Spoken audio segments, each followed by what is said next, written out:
Q and Review, celebrating 40 years of audio production, welcomes you to this week's edition of the Glasgow Times Sports Podcast, recorded from our studio in the Bishopbriggs Media Centre and by our volunteers working from home. Keep up to date with Q and Review news via our Facebook, X, formerly known as Twitter, or Instagram at Q and Review. That's @CUEANDREVIEW,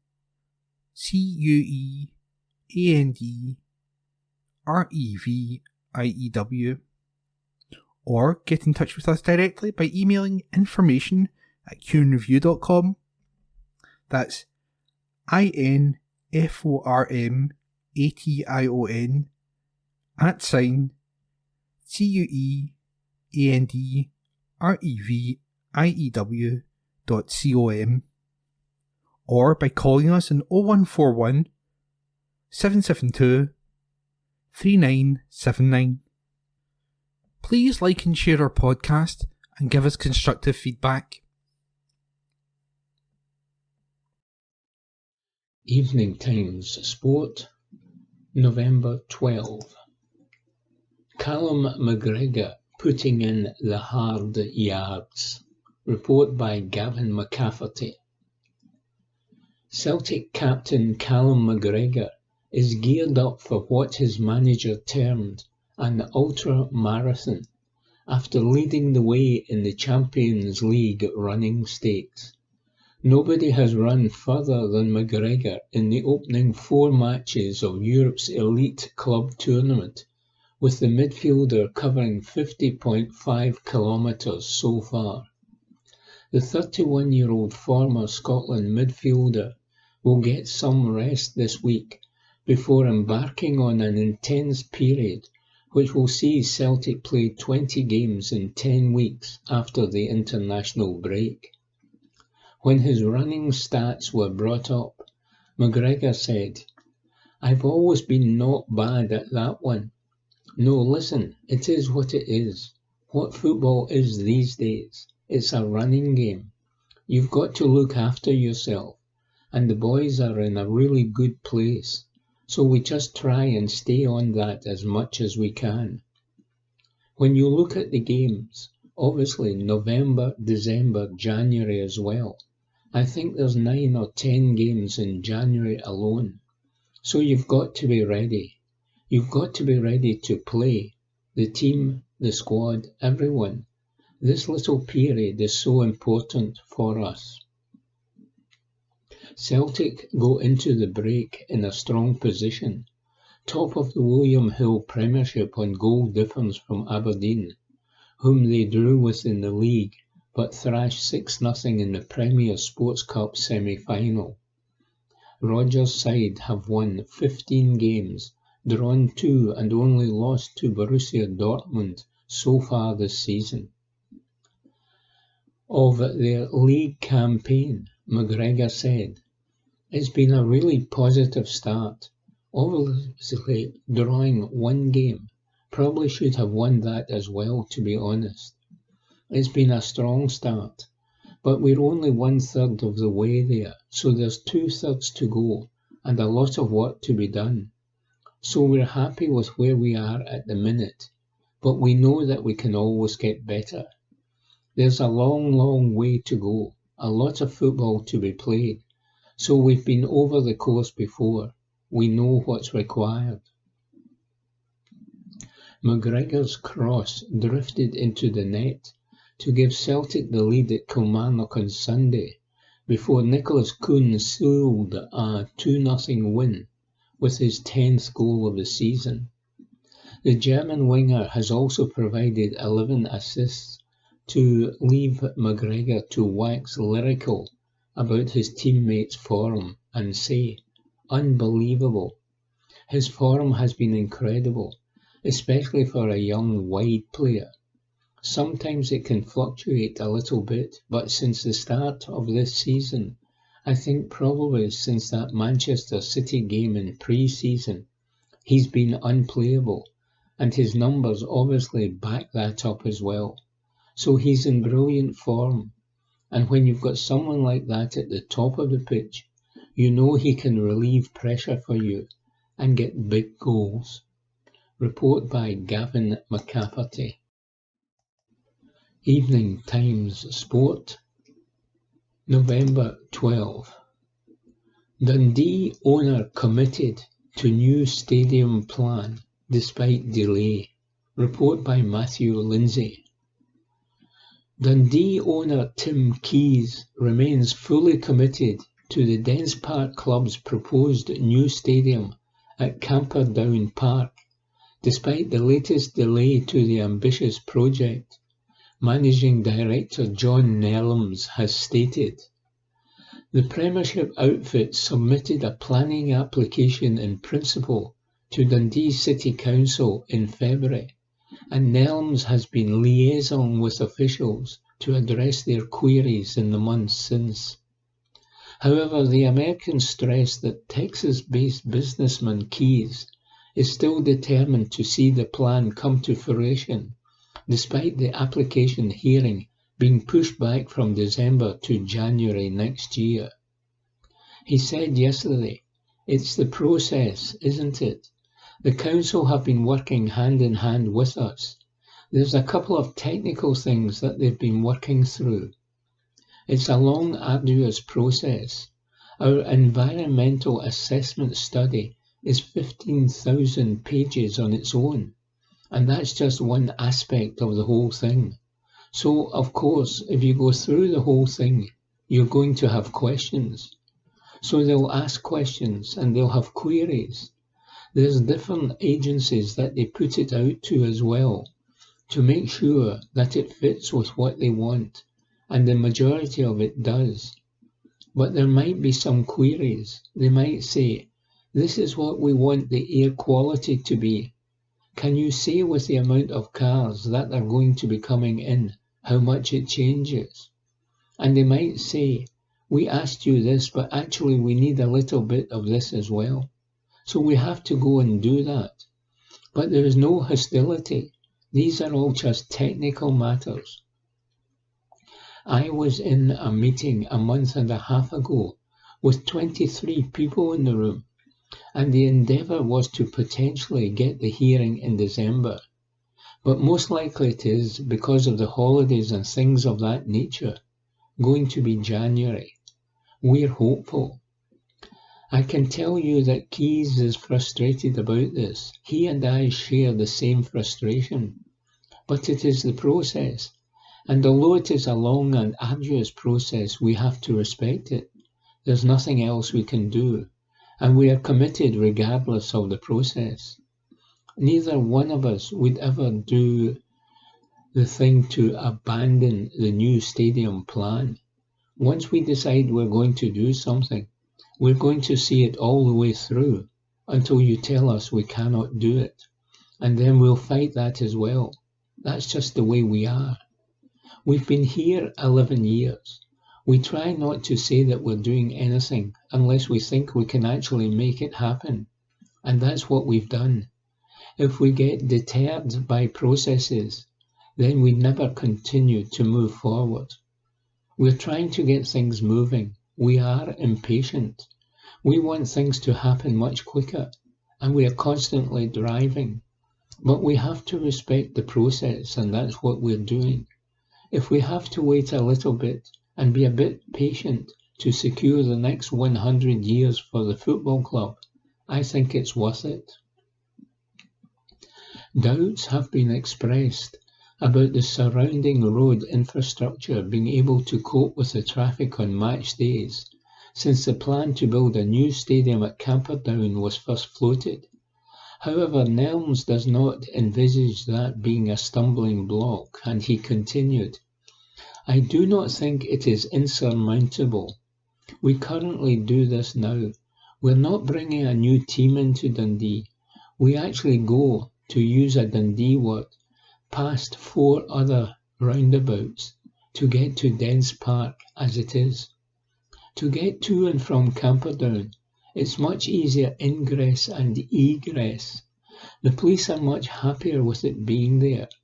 Operationally, it's a much easier site to deal with, so I don't think anything is insurmountable. There's not been a huge red flag. In a project this size, you usually do have red flags. By the way, the city brought us this site. They think that this is a great site for a stadium. They brought it to us in 2015, or maybe even before that. We've had these conversations about traffic before we pulled the trigger to actually purchase it. So to make sure that we felt comfortable enough that we could get this project through. So from a technical standpoint, we are quite confident. From a vote standpoint, we just don't know. That depends on who's voting at the time. If we get a positive outcome in January, you will see things starting to happen on the site in the third or fourth quarter of next year. That process should move a lot quicker. It should be more streamlined because of our, as I call it, planning permission in principle on steroids. Then, from the time that we actually get in and put a brick on anything down on the stadium, it will be 12 to 14, potentially even 18 months once it actually comes out of the ground. Report by Matthew Lindsay. Evening Times Sport, November 12. Rugby. Glasgow Warriors star receives late call-up to Scotland squad. Report by Robbie Hanratty. Johnny Matthews has received a call-up to the Scottish rugby ranks ahead of their upcoming autumn international clash with Portugal at Scottish Gas Murrayfield. The 31-year-old hooker is set to join loosehead prop Alec Hepburn as Scotland head coach Gregor Townsend makes adjustments to his lineup following a tough defeat to South Africa last weekend. Matthews' inclusion for Sunday's fixture comes after he was notably left out of the initial squad, despite his impressive try-scoring performances for Glasgow Warriors in recent months. Injuries have sidelined Max Williamson and Jack Dempsey, who are out with hand and shoulder injuries respectively, sustained during the match against the Springboks. Additionally, Gregor Brown is unavailable due to a rib injury.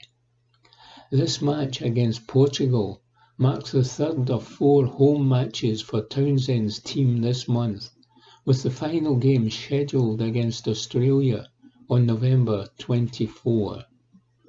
In other news, Scotland lock Scott Cummings is set to attend an independent disciplinary hearing following his red card for a ruck infringement in the match against South Africa.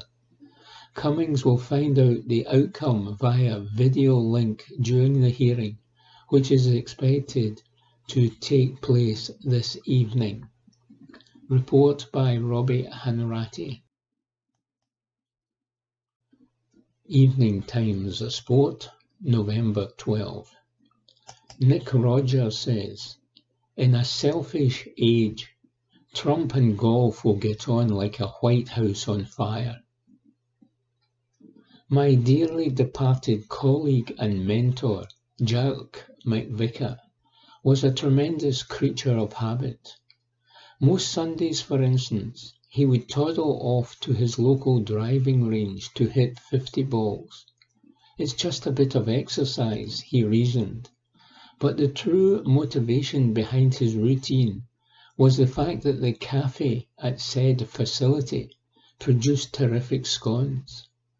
And Jock, of course, loved his grub, the rampant devouring of a quite delightful lemon meringue pie at the Sleeve Donald Hotel in County Down during an amateur championship one year could have been accompanied by the triumphant finale of the William Tell Overture. While a bucket of 50 balls would always be more than enough for Jock, the scone was probably calling after 22 dimpled orbs had been gently swept off the mat, to be honest. I prefer to arm myself with a haul of 100. The reason? Well, it's purely down to simple mathematics. It adds up to the same number of separate negative thoughts that course through my feeble mind during the swing.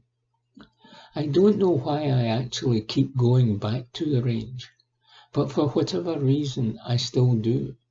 As Churchill once observed, success is the ability to go from one failure to another with no loss of enthusiasm. Perhaps he too was driven on by the prospect of a scone. In this game, there's always food for thought. With the wider world girding its various bits and pieces for the onset of another Donald Trump presidency, the world of golf was left mulling over the impact another Trump term will have on merger talks involving the PGA Tour, the DP World Tour, and the Saudi Arabian Public Investment Fund that fuels the LIV gravy train. Forget the trivialities of global conflict and issues surrounding national security, immigration, the climate, or the cost of living. Just how will men's professional golf benefit from Trump's return? Who said the game in its upper echelon was out of touch with the real world? Rory McIlroy, as honest as ever, gave his opinion last week in Abu Dhabi as he mulled over the prospect of Trump accelerating the wearisome discussions of the 2023 Framework Agreement. And don't worry, I find that phrase boring too. In fact, I just let out a gaping yawn right there, halfway through typing the word framework. Anyway, the influence golf-loving Trump can exert over the United States Department of Justice. It has threatened to block any merger on the basis that it would violate competition law, is being viewed as something of a breakthrough in the current impasse. Given the news with what's happened in America, I think that Trump's win clears the way a little bit, suggested McIlroy, about the route towards this tripartite coalition. He also flung in, with a smile we must add, the prospect of madcap MAGA flag waver Elon Musk getting involved too. Crikey. Trump trumpeted last week that he would take about 15 minutes to get the golf deal done. Whether he does it before or after the 24 hours he said it would take him to sort out the war in Ukraine remains to be seen. When that aforementioned framework thingamajig was unveiled some 18 months ago, Trump roared that it was a big, beautiful and glamorous deal for the wonderful world of golf. Meanwhile, Jay Monahan, the PGA Tour Commissioner, hailed a potential union with the Saudis as a momentous day. Up until that June 2023 announcement, which was so out of the blue, even the blue itself was caught on the hop, Monahan was very much against the Saudi golf revolution, and even used the victims of the 9/11 atrocity to effectively shame those American players who had defected to the breakaway series. Monahan's subsequent volte-face was quite something, as he backed out of his robust anti-LIV stance with about as much elegance as a man reversing his car into the entire peloton of the Tour de France. It was just one of the many flabbergasting developments in an on-running saga that has been defined by eye-popping sentiments, greed, entitlement, and players demonstrating an overinflated sense of their own worth. McIlroy has hardly rolled out the welcome mat for Trump, and the Northern Irishman has been a great statesmanlike figure in the game's civil war over the last couple of turbulent years. In many quarters, though, his statements last week were viewed as just another example of the blinkered, privileged and selfish bubble that golfers at the highest level exist in these days. It doesn't matter how we get what we want, as long as we get it. It seems Trump and golf will continue to get on like a White House on fire. But let's end this week's meanderings on a cheery note. The astonishing Bernhard Langer racked up his 47th win on the over 50s circuit in the Charles Schwab Cup Championship at the age of 67, and all of this after a potentially career-ending Achilles tendon injury at the start of the season. Langer has won at least one title on the Golden Oldies Tour during each of the last 18 years. His competitive longevity must now be an eighth wonder of the world. In these changing, uncertain times in the game of golf, it's comforting that some things stay the same, says Nick Roger. Evening Times Sport, November 13. Dundee open to playing Celtic abroad. Report by Matthew Lindsay. Dundee Managing Director John Nellams has admitted the Dens Park club would be open to playing a William Hill Premiership match overseas in future, 9 years after their plan to take on Celtic in the United States was scuppered. Spanish giants Barcelona and Atletico Madrid are currently in talks about staging their La Liga fixture on December 22 at the Hard Rock Stadium in Miami, and are optimistic that FIFA, UEFA and the Spanish FA will all give the proposal the go-ahead. The Catalan giants, who are currently playing at the Olympic Stadium while their Nou Camp home is being redeveloped, took on Real Madrid in a friendly in front of 82,500 fans in the MetLife Stadium in New Jersey last summer. La Liga president Javier Tebas is keen to host a game in a foreign country, something which both the NBA and NFL have done in recent seasons. He is hopeful there may be a softening of the hardline stance on the issue, which has always been adopted by European and world football's governing bodies.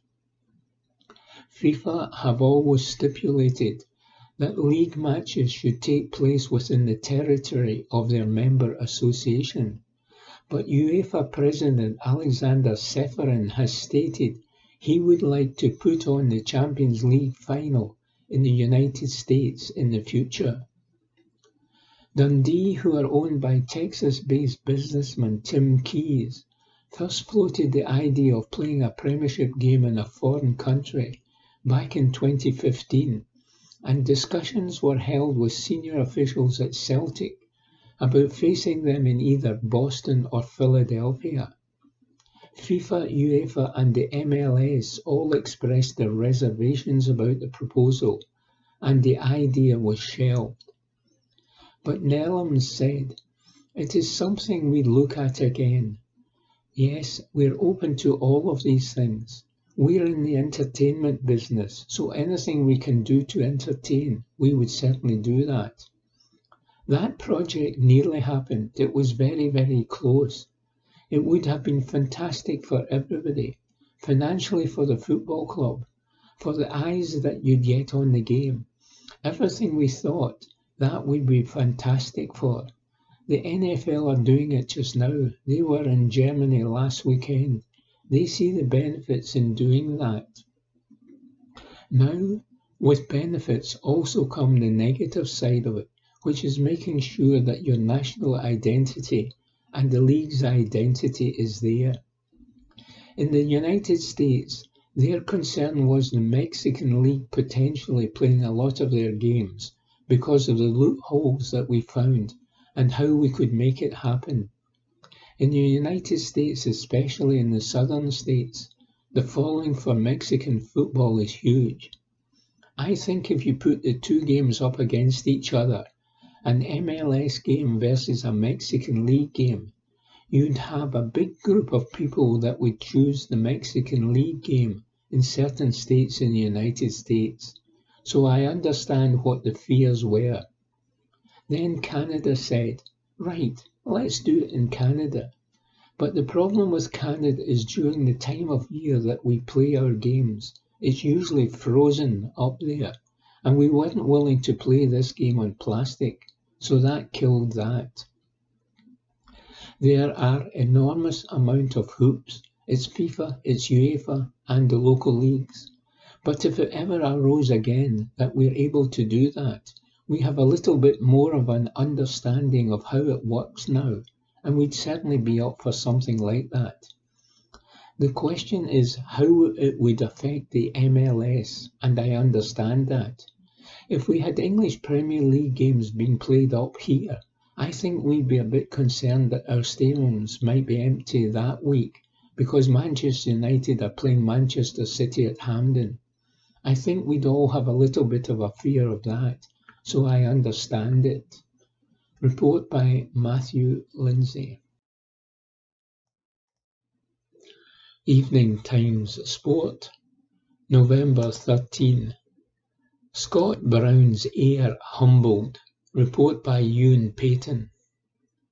Celtic legend Scott Brown has enjoyed plenty of praise since becoming Ayr United head coach back in February this year.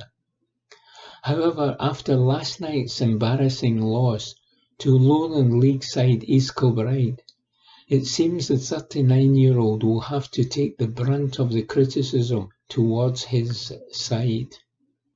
Ayr, currently third place in the Championship as they seek promotion to the Scottish Premiership, lost 3-2 at K Park in the SPFL Trust Trophy tie. They found themselves 2-0 down against Mick Kennedy's team inside just 13 minutes. Striker John Robertson made no mistake after only 40 seconds, while Yao Balde then headed home from close range after a wonderful passing move from the back all the way up the field. Into the second half, Jay Henderson helped inspire a comeback, with the former St Mirren and Ross County player capitalising on an error to round the goalkeeper and tap home. And Marco Roos had Ayr level in 68 minutes after prodding home from a Henderson cross. That seemed to kill East Kilbride's momentum in the game, with the senior full-time team looking likely to score a third.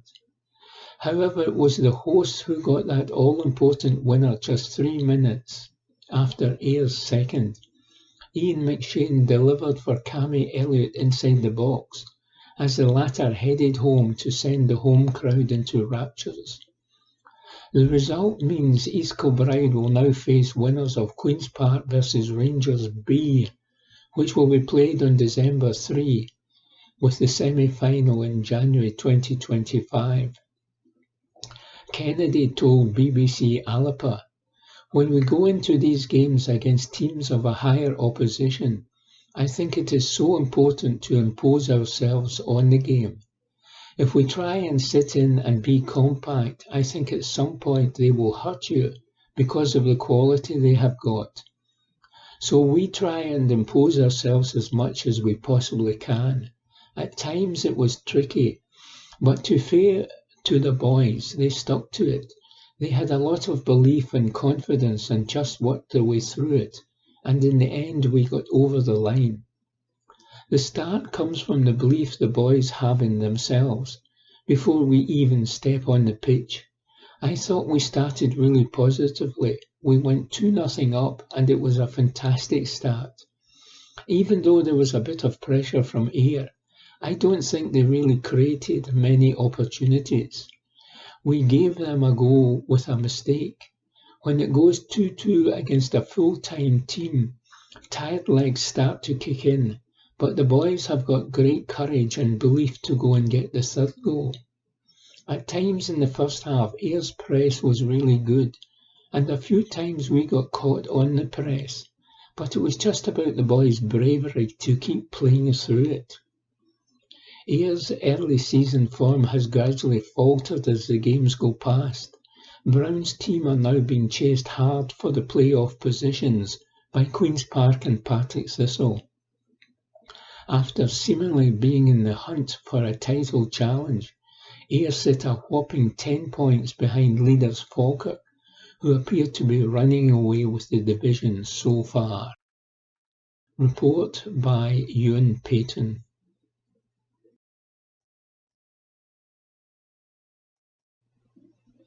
Evening Times Sport, November 13. Former Scotland rugby head coach passes away. Report by Lana Mackay. Scottish Rugby is paying tribute to former player and head coach Derek Grant, who has passed away aged 86. Grant was capped 14 times for Scotland between 1965 and 1968. The Hoyt-born back row forward went on to take charge of the national side in 1985, giving debuts to Gavin Hastings, Scott Hastings, David Sole and Finlay Calder over the course of his 3-year spell as head coach. In announcing his death, Scottish Rugby described Grant as part of the ultimate rugby think tank, a quiet and humble man, ahead of his time in his ability to analyse a game and get the best out of his charges. The governing body added, Scottish Rugby extends its sincere condolences to Derek's wife Elsie, sons David and Stephen, daughter-in-laws Susan and Anne and their families, plus his many friends in Scotland and beyond. Report by Lana Mackay. Evening Times Sport, November 13. Gerrard sack decision made. Report by Lana Mackay. Former Rangers manager Steve Gerrard will remain in charge of Al Ettifaq despite his side's poor start to the season. However, Executive Sporting Director Mark Allen and Assistant Manager Dean Holden will both leave the club by mutual consent following a meeting on Monday. The club confirmed the departures on Tuesday. A club statement read, the chairman, Mr. Samir Al-Mizihal, reaffirmed that the board is fully committed to supporting the technical staff and players in their efforts to improve the club's position in the league and to secure a top spot in the Gulf Champions League. He also expressed his apologies to Ettifaq fans for the disappointing exit from the King Cup. The board and everyone at the club deeply appreciate the unwavering support of Ettifaq fans despite recent unsatisfactory results. We remain optimistic that better results are on the horizon. Al Ettifaq currently sit 12th in the Saudi Pro League, having lost 5 of their 10 league games this season, and they have been beaten in 4 of their last 5 matches. Gerrard took charge of the Saudi club in July 2023 and has previously managed Rangers and Aston Villa. Rumours have been circulating over the former Liverpool captain's potential return to Ibrox amid mounting pressure on current Rangers boss Philippe Clement. Report by Lana Mackay. Evening Times Sport, November 13. Robert McIntyre set for push on DP World Tour Championship. Report by Nick Roger. Well, that's the DP World Tour almost done and dusted for another year. But don't worry, you've only got a week to hang on before the 2025 campaign gets going in Australia. There's barely time to draw breath in this crash-bang-wallop age of wrap-around schedules and non-stop competition. In fact, I would not be surprised if you're actually struggling for breath just reading these frantic opening couple of paragraphs. For Robert McIntyre, the last 12 months or so have been jam-packed with adventures and accomplishment.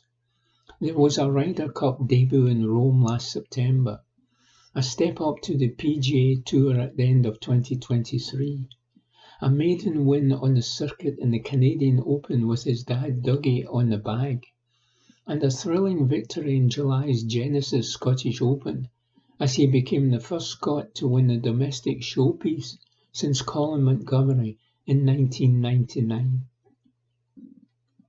It's been a hell of a year, said McIntyre, as he reflected on the strides he has made ahead of this week's season-ending DP World Tour Championship in Dubai. I probably could not have scripted what's happened, to be honest. From the Ryder Cup until now has been an absolute roller coaster. I'd have dreams of having a season like this, but you never really think it will happen. It's probably been the fairy tale situation. Rather like golf schedules that are bursting at the seams, there's hardly any room for quiet reflection amid the here, there and everywhere of touring life. To be honest, I haven't, added the 23-year-old, when asked if he'd kicked back in the rocking chair and mulled over his achievements. The memorable moments may have passed by in a flash, but there's always a constant reminder of them. When I look at my phone, things pop up because I'm scrolling, he said of the wonders of modern technology. It's like, wow, that happened, wow, that happened, and wow, that happened. It is just incredible to think that I've achieved a lot of my dreams in one season, in one swoop. It's been brilliant. Hopefully, there's still more to come. In this game of tremendous strength and depth and daunting competition, you cannot afford to stand still. Rest on your laurels at this level, and you may well sit in front of a herd of stamping wildebeest and let yourself be trampled into the turf. I'm trying to work out what to do now to get to that next page, said McIntyre, who currently sits 16th in the official World of Golf rankings and has certainly made the most of the 10 PGA Tour cards that are now awarded to the leading players on the European circuit. But it's also about trying not to lose sight of what's got you here. You don't need a revolution of your whole game. This can improve, or that can improve. Stick to the basics, and then just tweak little bits to get you to the next level and to major championships, he says. I've now got to the top level of professional golf on the PGA Tour. I'm in all the majors and all the top events, and can now pick and choose. That's where you want to be. I said when these PGA Tour cards came about, what an opportunity it is to get as high up the world of golf as you can. I think the majority of our golfers out here on the DP World Tour have got that dream too. Luckily, I got one of those cards. I've worked hard and I've got the breaks and I've got to where I am now. It's career changing 100%.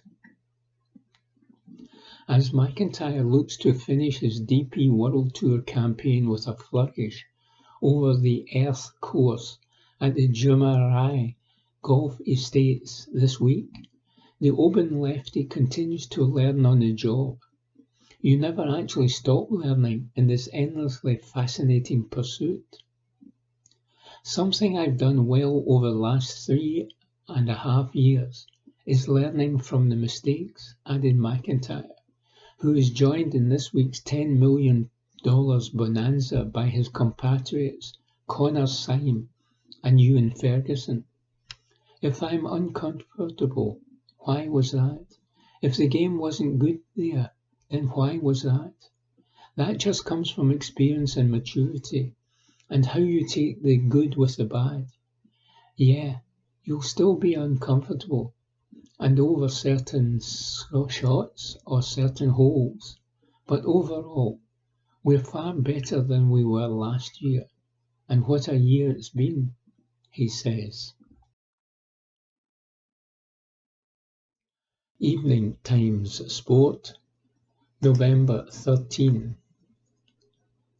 Hatate admits the big moment for Celtic that boosted his career.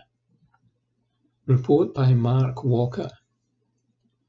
Rio Hatate admits his whole career has been boosted by his first ever Champions League goal. The Celtic midfielder netted in the Hoops super win against RB Leipzig last week as Brendan Rodgers' men eventually blew the Bundesliga side away. It was his first ever goal in the competition, and he became only the 15th Japanese player to score in the Champions League.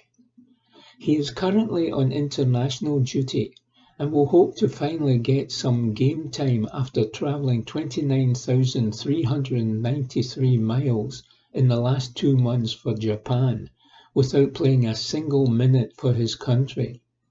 He last played for his country in June in a 5-0 win over Myanmar. However, he is expected to play a part in Japan's final World Qualifiers away to Indonesia and China, and he admits that goal could make all the difference. He said, "I think that goal was a very important one for my career. It was my first goal in the Champions League in my 3rd season of playing in the competition, so I was delighted I finally scored. It became overdue. It was just great to score such a valuable goal for the team. Now my next aim is to score my first goal for my country too. I know we have a very strong squad, and I want an opportunity to show what I can do. Indonesia especially will be a very tough game.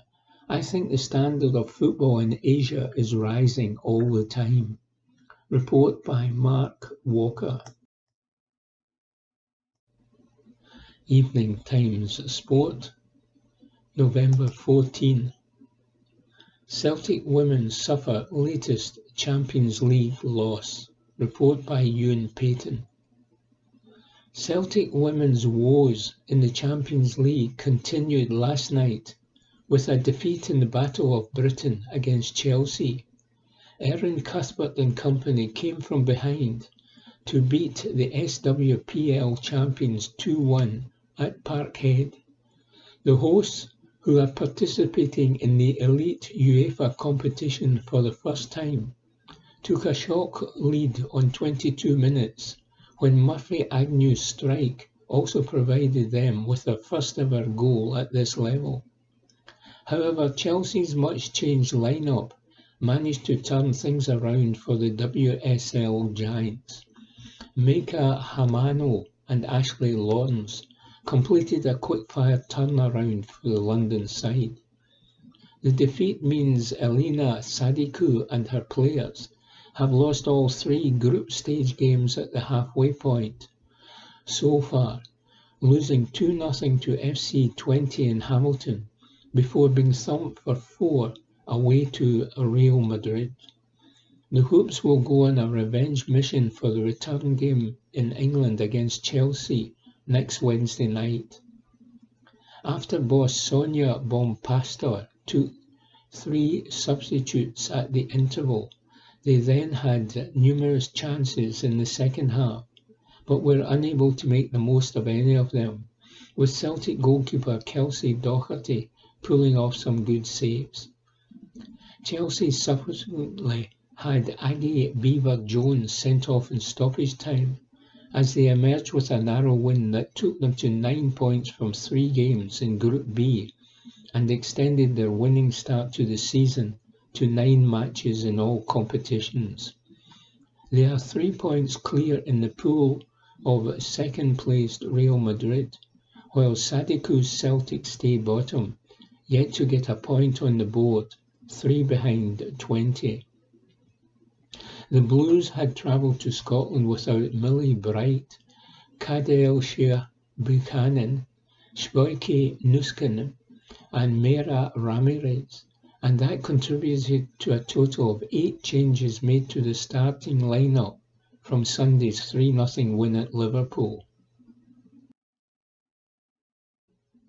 Evening Times Sport, November 14. Cherny breaks silence on Rangers gestures. Report by Mark Walker. Rangers star Vaclav Cherny has broken his silence on the completely unnecessary gestures he made at Ibrox to his own fans, and he believes it taught him a valuable lesson after insisting Rangers are a bigger club than Ajax.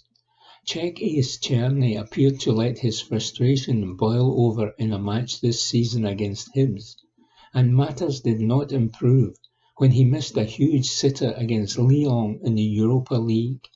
He then deleted his social media account. But the on-loan Wolfsburg ace put it behind him by going on a scoring spree when he netted 5 goals in his next 4 games.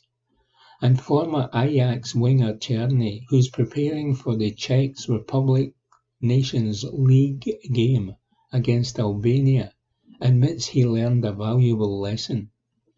He said, "Rangers are an extremely big club, similar to what I was used to at Ajax, but maybe I would say Rangers are even bigger because the fans and the whole club have huge expectations. So when the game is not going their way, the fans make their views very clear. But the stadium is special, especially during European games. They show typical British behaviour. The stands would like us to play the ball forward, so when we pass it backward, because maybe we cannot do it any other way, they tell you. It's such a simple mindset, but I don't mean that in a bad way. Every fan wants their team to play forward all the time. This season, there was a run of 3 games which were not good for me. Up until then, I had been an important player by scoring goals and getting assists. But then I missed chances in Malmo. I missed a big opportunity against Lyon, and I also made a gesture towards the stands that cannot be taken back. It was completely unnecessary, but the club supported me. I waved my hands towards the fans, and that was my fault. Of course, on social media, everyone is a genius. They can say anything. It got to the point where I said enough, and after a few hundred insults, I said I was leaving. I deleted my social network for a while and edited them so that almost no one could even approach me. It is part of football at that level. It was just me. I don't have a problem with it. 6 years ago I might not have even bothered, but it affected my family, my wife and my young daughter, which is the limit for me. It was a learning experience. It was wrong of me, but it's behind me. The gesture was completely unnecessary, but I am so impulsive. I got beat up and then had to get the fans on my side again. So for me, it was really important that the next weekend I scored 2 goals and we won 2-0. Everything calmed down again. I went on a good streak. That was the best possible reaction. I shut my mouth and played. That's the best way to do it. After the experience I've gained from that, I'm stronger. I react better to everything. I am more experienced. Cherny, in an interview with Homeland publication Blesk, insists the league is not over, despite admitting he's disappointed to have already fallen 9 points behind Celtic. And he's relaxed despite no talks on his future and whether Rangers will make the move from Germany permanent. He said, "Unfortunately, in the past few years, we have not matched Celtic, and now we are 9 points behind them, which the fans do not take positively. But the season is still long, nothing is lost yet, plus we are in the League Cup final, which is good. I am supposed to return to Wolfsburg after this season, but honestly I'm only focused on this campaign, Rangers' success, and my own.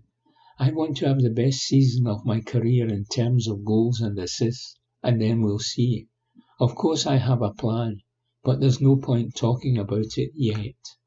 Report by Mark Walker. Evening Times Sport, November 14. Kyogo will show Japan what they have been missing. Report by Mark Walker. Kyogo Furuhashi admits he is determined to show Japan what they've been missing when he makes his international return today, and he believes he can unlock defensive opponents Indonesia because he's used to playing against teams with a similar approach at Celtic. Kyogo has not played for his country for 13 months, but won an international recall for Japan's World Cup away double-header against Indonesia and China. And he reckons he knows what to expect if he lines up for Japan and wins his 22nd cap in Jakarta this afternoon. He said, "I am very happy to be returning to the national team, and I want to make my mark again. Against a team like Indonesia, I think the game will suit me because I am used to playing against teams like this with Celtic. They will eventually lose concentration, and it's up to me to use my attacking movement to take advantage of it. At my club, the opponents really mark me closely, but I can use that to my advantage by receiving the ball at my feet and using my teammates around me.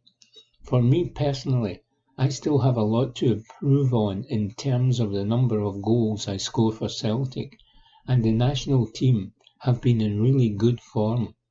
Of course, I have been watching them closely, and I have been waiting for this day for a long time. So that's why, if I get the chance to play, I would like to perform the kind of football that the manager wants us to play, and I want to show my strengths." Report by Mark Walker. Evening Times Sport, November 14. The cost of Lennon Miller. Report by Ewan Payton. Motherwell's asking price for teenage protege Lennon Miller has been revealed. The Daily Mail claims the Steelmen will accept nothing less than £4 million for one of Scottish football's brightest young talents. The 18-year-old has become one of, if not the, most talked about Scottish players in the land. He's played in all of Motherwell's games so far, becoming the captain in recent games while scoring 4 goals. The Fir Park side want to keep hold of their top asset, contracted until the summer of 2026, for as long as they possibly can. However, the new report states that if offers of £4 million or over come in, then that's when Miller could be moved on to pastures new.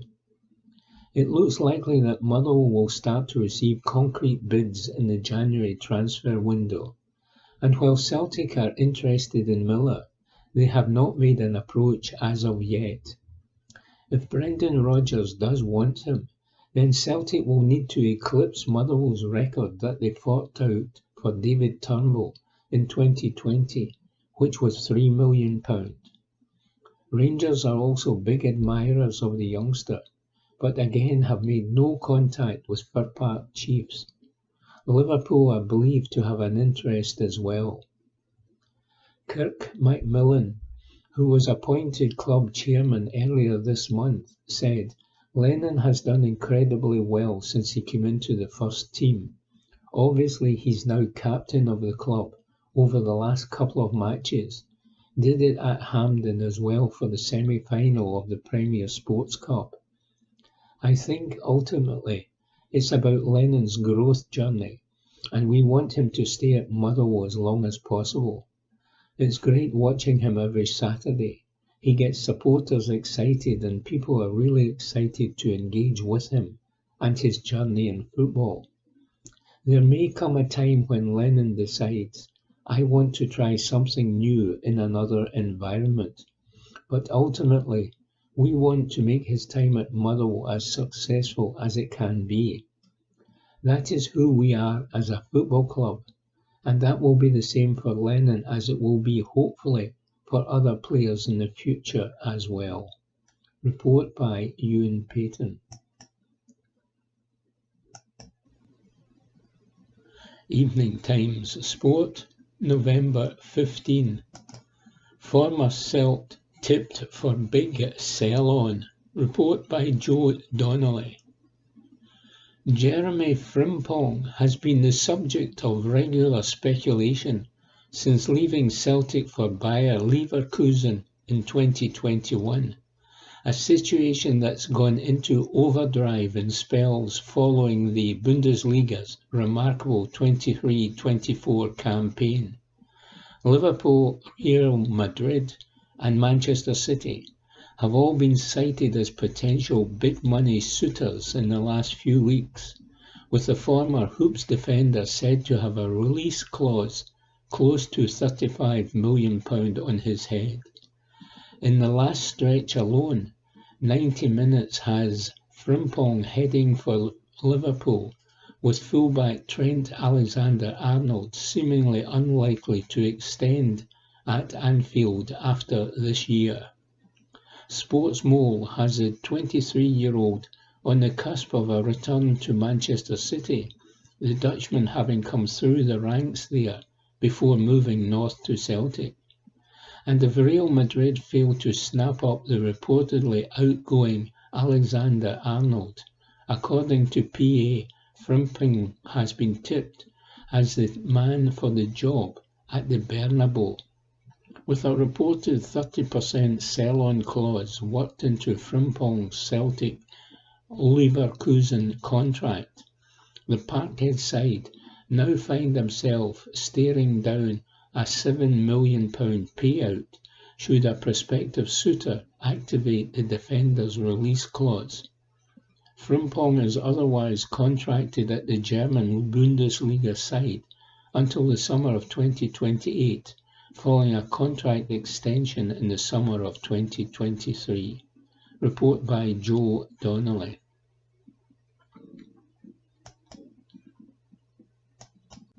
Evening Times Sport, November 15. Hamilton teenager who won Olympic gold gearing up for next contest. Report by Anne Fotheringham. A teen curler who won gold at the Winter Olympics is gearing up for her next big competition.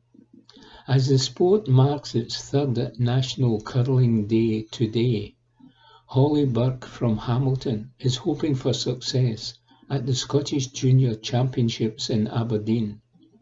The talented 17-year-old could then be on course to represent Scotland at the World B Junior Championships in Finland and the World Championships in Italy. It is less than a year since Holly and Dumfries-based Team GB colleague Tia Laurie, Archie Hislop and Logan Carson sensationally beat favourites Canada in their gold medal match at the Youth Winter Olympics in South Korea. Says Holly, a former pupil of Hamilton Grammar School, who is now training to be a hairdresser. The last 12 months have been amazing, and the hard work of years of training has paid off in so many ways, especially in winning Olympic gold. But, as with any elite sport, the commitment and dedication have to be year-round, and that is something you have to set your mind to from the start.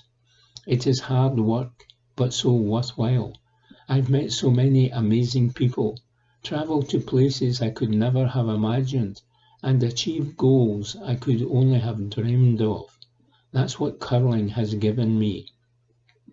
It is great to see National Curling Day is now an annual event, having kicked off post-pandemic in 2021, and I really hope it continues to bring more people of all ages and abilities to the sport.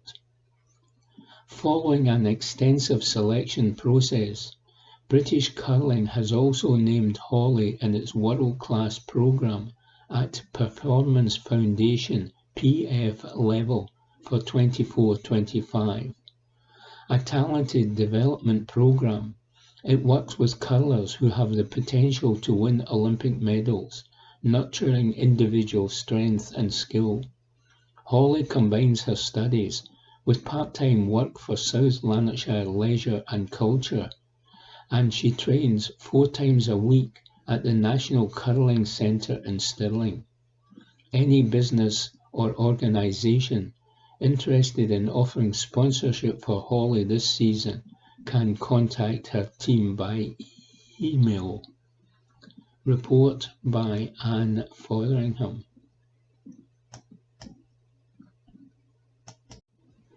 Evening Times Sport, November 15. Lessons Partick Thistle learned in defeat. Report by James Kearney. If a week is a long time in football, then a month and a half is almost an eternity, and an awful lot can change in that time. Just ask Chris Doolan. It wasn't so long ago that a 1-0 defeat away to Hamilton piled pressure on the Partick Thistle manager, with the loss extending the Jags' poor run of form on the road. The same old problems that had dogged them for the campaign up till then reared their head once more, chief among them an inability to fashion clear-cut opportunities. At that point, Thistle had lost every away game they had played in the William Hill Championship and had mustered a solitary goal on their travels. But since that dreary defeat in Lanarkshire, it is an altogether different story. Now the Maryhill Club are tentatively finding their feet. That defeat to Accies was the last that Doolan's men have suffered, and while the defence has continued to be miserly, the Jags are tied with league leaders Falkirk for the fewest goals conceded so far this term. There are green sheets of progress with Thistle's attacking play. Things are beginning to click into gear, and Doolan believes that defeat to John Rankin's men in September may well have served as a turning point. When the proposition was put to him, Doolan said, "It might be, but you just have to look at the form since then, the run of games that we've had and the points we've picked up, and across the other teams, has their form been the same as ours? Probably not, apart from Falkirk. So you are mixing it in terms of form with the teams at the top. But I do think that Hamilton game, there were lessons for us to learn in terms of creating and finishing, and I think slowly but surely we have started to really turn the screw on that. I think you have seen that in the performances now, hopefully we start to put away more chances than we miss. I think immediately after that Accies defeat, we learned lessons of how we can be better. I think we've gradually got better. We've defended well anyway for the full season so far. Going forward, we've really started to click into gear. Once we put all of that together, both sides together, you see the difference it can make in your form, the upturn in your form. But I think there were lessons to be learned off the back of that Hamilton game, which we didn't actually play in that poorly. They scored from a free kick after we'd just taken Luke Macbeth off for a head knock. They whipped a free kick into an area that he would have been in. We lost but peppered the goal and just couldn't score, which was probably indicative of us at the time. But now we're much more creative, much more on the front foot, and hopefully that will stand us in good stead. One man who will add to Thistle's creativity is Stephen Lawless, the experienced winger who has not featured since early April through injury, is expected to be included in the squad once again, after being left on the bench in Saturday's 1-1 draw with Raith Rovers. Doolan believes that Lawless's presence is already making a difference since the 33-year-old returned to first-team training, but he will not be tempted into rushing his former teammate back before he is fully prepared for the rough and tumble of Scottish football's second tier. Doolan explained, "He is a very creative player. Having him back for 1 minute will be a benefit, just getting him on the pitch. I think just his presence and the fact that he is who he is, the opposition know that as well. They know how dangerous he can be. I think all these things feed into the fact it's just brilliant to have him back. There are no negatives to having Stephen Lawless back in your squad. I think everybody knows that. He has been out for such a long time, and we have to be respectful of that.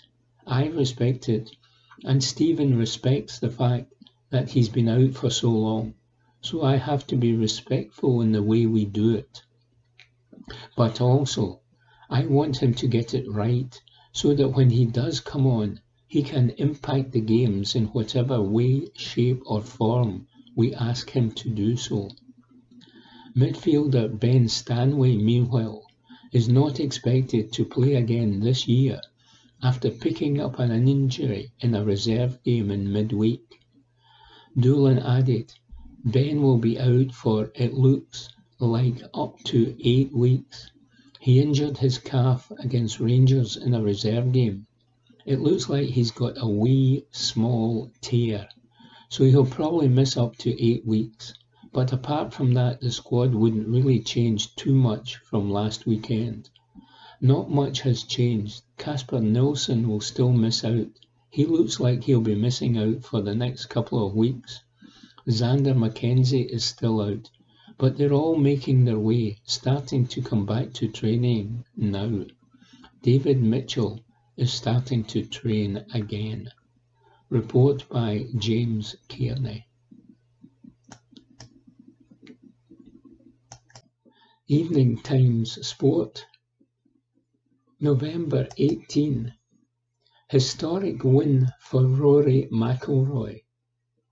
Report by Press Association.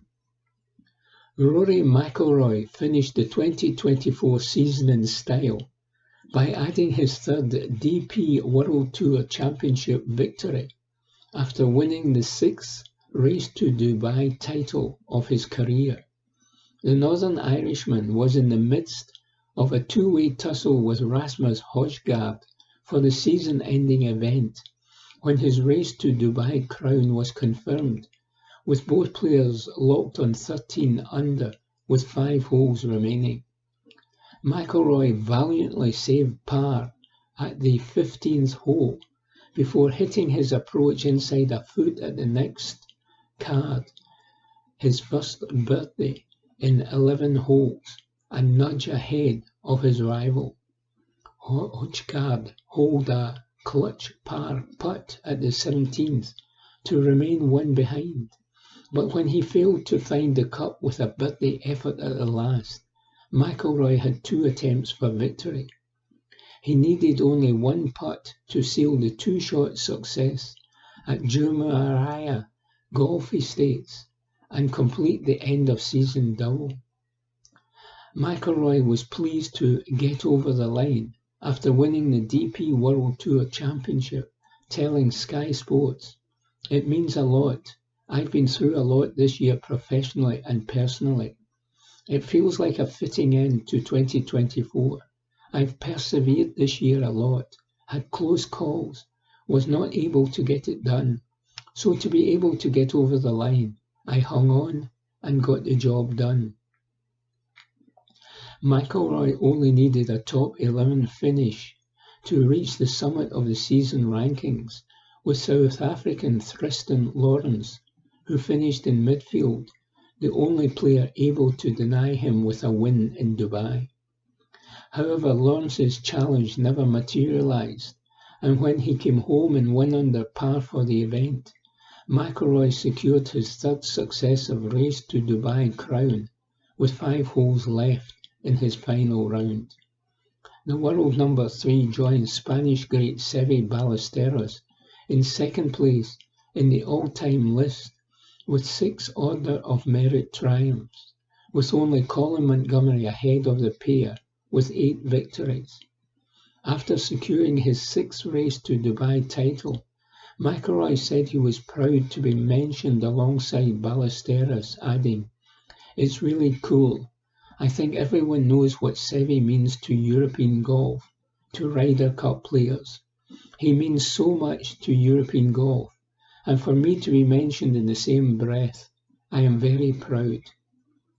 McIlroy admitted he was relishing the challenge of attempting to emulate Montgomerie's race to Dubai titles haul and added, "I'm up for it.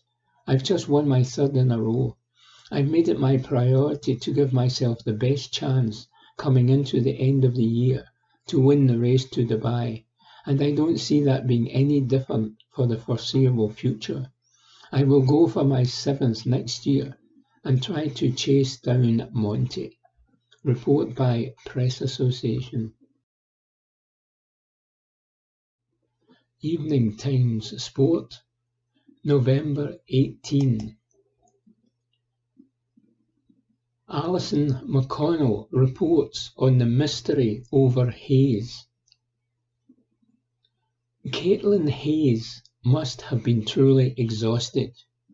Rested for domestic games against Queen's Park and Glasgow City, who have lost only to Celtic this season, the Republic of Ireland defender continued to keep her feet up for the first hour of the club's Champions League game against Chelsea on Wednesday night. In the midst of a punishing schedule that will push a squad whose captain and also its most senior player are still part-time to its limits, the last thing Elena Sadiku needed last week were whispers of dressing room fallouts. In the aftermath of the win over Glasgow City, as Celtic ladies progressed to the semi-final of the Sky Sports Cup, the omission of Hayes had not gone, nor was it ever likely to go, under the radar. Hayes, whose pink headband has become the game day accompaniment of choice for little girls who patiently stand trackside for their photograph with her after every game, is the most recognisable member of Celtic's squad and the most high-profile player within the team. She has quite literally become the poster girl for the women's side, judging by recent club promotions. It was not just that she had been posted missing from the midweek win over Queen's Park, and then the Sunday win over a Glasgow City side who are currently top of the SWPL. It was also that Hayes had not been spotted at training and was not in attendance at either game, as would be the general protocol for injured or suspended players. The women's game is a small pool. Friendships and relationships are not unusual across rival clubs. The players are also not so aloof as those within the men's game are, largely because of the financial circumstances around them and the necessary juggling act with other jobs. It is inevitable, then, that keeping a lid on training ground gossip is not always easy.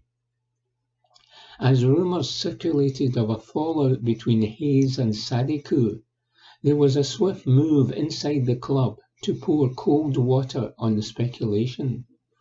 Yet, as the Swede prepared for the game with a pre-match press conference ahead of the Chelsea game, her discomfort at being pressed on the matter was palpable. She maintained that Hayes had simply been rested, although the reasons for that remained baffling.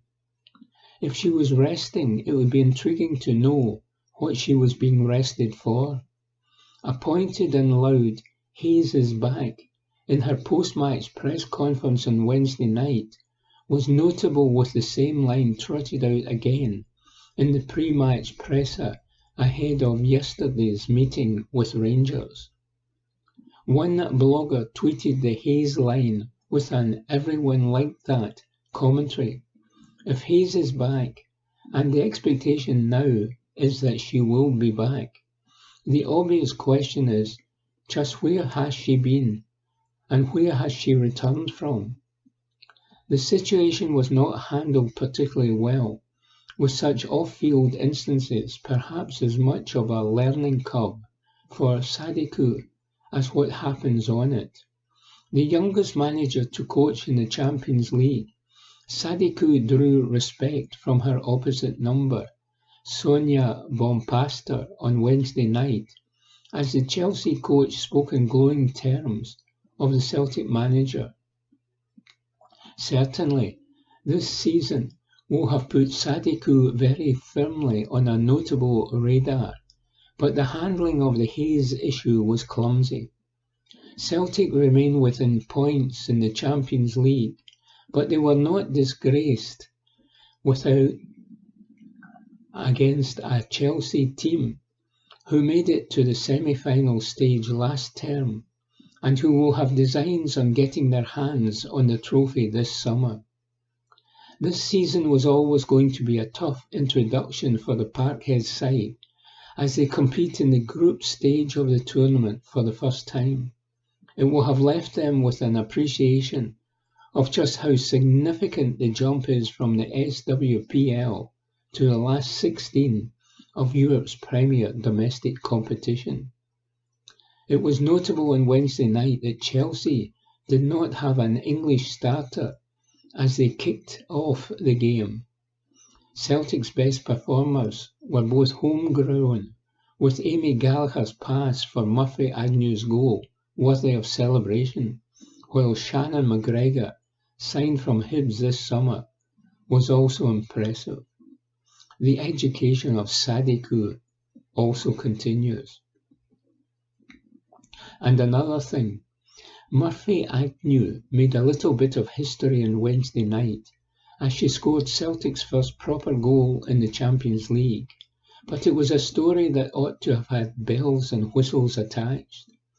The striker whose goal helped Celtic to make it to the group stages of the Champions League is also a Harvard graduate. Not only has she penned her name into Celtic's modern history books, but the suspicion is that she has also created a little bit of UEFA history too. Across the men's and women's competition, there cannot be too many players who have Ivy League credentials to their name. Evening Times Sport, November 18. Poland's Amateur Hour. Report by Mark Walker. Poland stars have been slaughtered after they took selfies with Cristiano Ronaldo moments after they had been crushed 5-1 by Portugal. And their shambolic build-up to their showdown with Scotland was further rocked after they were severely criticised for an amateurish administrative error. Scotland need to win in Warsaw tonight to escape automatic relegation from Group A in the UEFA Nations League, and they could even reach the quarter-finals if results go their way. But the Poles' preparations could hardly have gone worse for them, even after legendary striker Robert Lewandowski withdrew with a back injury. They firmly and firstly opted to host a training camp in Portugal because of poor facilities in their homeland, but had to abandon their original plans when the Porto base was unsuitable. They then lost heavily to the Portuguese, where they had 4 players suffer further injury, and had an embarrassing situation where they tried to put on Charlotte Football Club striker Karol Swiderski, only to discover he had not been named on their own official team sheet, and he was not allowed to enter the pitch. And Polish fans and media were decidedly unimpressed when it emerged players were later seen taking selfies with Ronaldo after the game. It provoked two of their former internationals turned pundits, 96 times capped former Lyon defender Jacek Bak and ex-Real Betis striker Wojciech Kowalski, to lash out at the current players. Bak said, "I'm shocked. We lost so badly. And then I see the players going to take pictures with Ronaldo. They smile and act like the defeat never happened. Who wants to go out and take pictures with a guy who has just helped thrash you? I don't understand it. We lose 5-1 and then go and ask Ronaldo for a selfie? Do we really have no honour left? Did the players have a competition that the first one to post a picture with Ronaldo on social media won a prize? It's a good thing I don't play football anymore, because there would be a lot of problems in the dressing room after I found out about that. It is unacceptable to me." And Kowalczyk could not believe the error that prevented Poland from making that substitute, and continued, "It's the kind of mistake San Marino wouldn't make. It's beyond amateurish. It's extremely embarrassing, and whoever made that mistake should be not only thrown out of the Polish FA, but told to pay his own fare home. The manager tells a player to warm up, and then has to tell him to sit back down because his name was not on the team sheet. Are we even a serious football nation?" Report by Mark Walker. Evening Times Sport, November 18. Rugby. Scotland 59, Portugal 21, as Darcy Graham equals try-scoring record. Darcy Graham moved level with Duhan van der Merwe at the top of Scotland's all-time try-scoring charts with a magnificent first-half effort in a 9-try, 59-21 win over Portugal at Murrayfield. Given the gulf in status between the two nations, Gregor Townsend took the opportunity to make 14 changes to the team that started the defeat by world champions South Africa the previous weekend.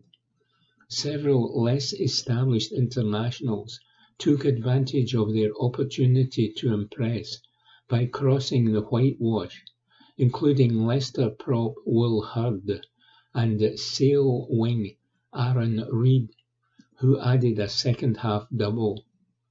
But it was the talismanic Graham who had another bumper Murrayfield crowd in raptures when he produced a delightful piece of skill to score his 29th Scotland try and move level with Edinburgh colleague van der Merwe. The hosts required just 4 minutes to get themselves up and running when Tighthead Hurd marked his first appearance at Murrayfield by pushing over for the first try of his career. Adam Hastings missed the conversion.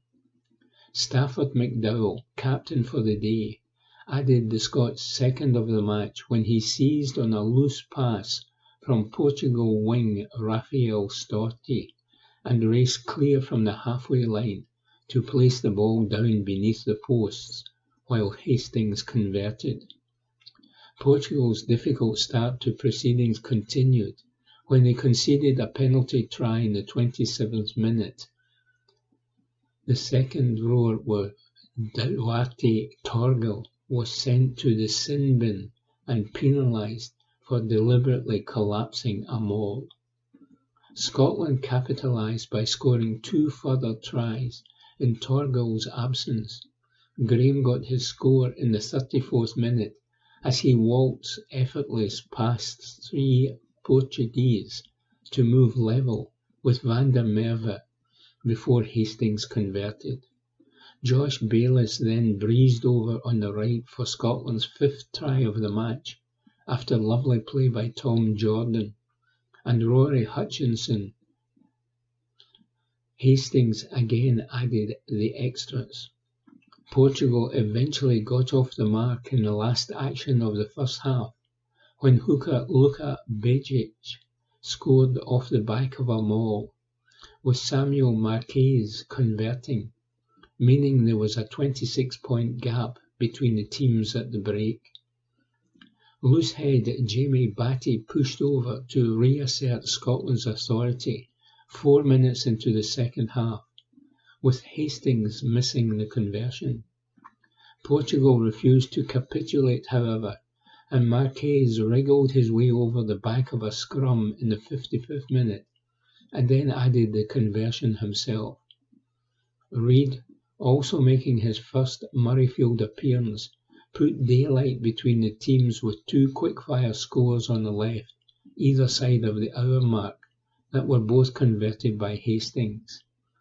There was a notable substitution in the 66th minute, when 19-year-old Edinburgh back rower Freddie Douglas came on to become Scotland's youngest debutant since 1963, despite never having made a competitive appearance at club level. Portugal scored their 3rd try of the match moments later, when Storty found a gap on the right and darted over, with Marquez converting. But Scotland flexed their muscles again in the 73rd minute, as replacement back Jamie Dobie went over the line, with Jordan, who switched from full-back to standoff after Hastings was substituted, taking over kicking duties and adding the conversion. That concludes this week's edition of the Glasgow Times Sports Podcast. Please remember to subscribe to our channels at Q and Review, and to tell your friends about our service